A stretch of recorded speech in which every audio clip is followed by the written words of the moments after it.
2026 சட்டமன்ற தேர்தலை நோக்கி எல்லாரும் போய்கிட்டு இருக்கக்கூடிய இந்த வேலையில 2026 உள்ளாட்சி தேர்தலை நோக்கி நான் போயிட்டு இருக்கேன். ஆமாங்க, வரக்கூடிய 2026 உள்ளாட்சி தேர்தல்ல என்னுடைய சொந்த ஊரான மத்திகோடு ஊராட்சியில ஊராட்சி மன்ற தலைவருக்கு நான் போட்டி போடுறேன்.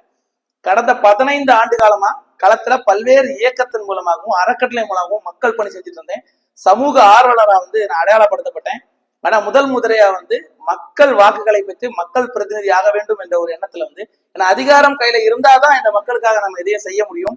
ஒரு அறக்கட்டளை மூலமாகவும் ஒரு இயக்கத்தின் மூலமாகவும் ஒரு குறுகிய வட்டத்துல ஒரு குறுகிய அதிகாரத்தின் மூலம் மட்டும் தான் செய்ய முடியும். அதனால மக்கள் அதிகாரம் வேணும் அப்படின்ற ஒரே காரணத்துக்காக மக்களுக்காக நான் களத்துல இறங்குறேன். என்னுடைய ஊர் மக்கள் கண்டிப்பா நீங்க ஆதரவு கொடுப்பீங்க. அதே மாதிரி நான் என்ன பண்ண போறேன் அப்படின்ற ஒரு கேள்வி உங்களுக்கு வரும்.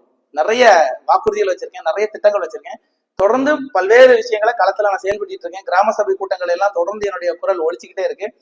பல்வேறு திட்டங்கள் ஊராட்சி இருக்கு. கனவு கிராமம் அப்படின்ற ஒரு பெரிய திட்டத்தை உருவாக்கிட்டு இருக்கேன். தொடர்ந்து அடுத்தடுத்த காணொலியில என்னுடைய திட்டம் செயல்பாடுகள் எல்லாம் வரும்.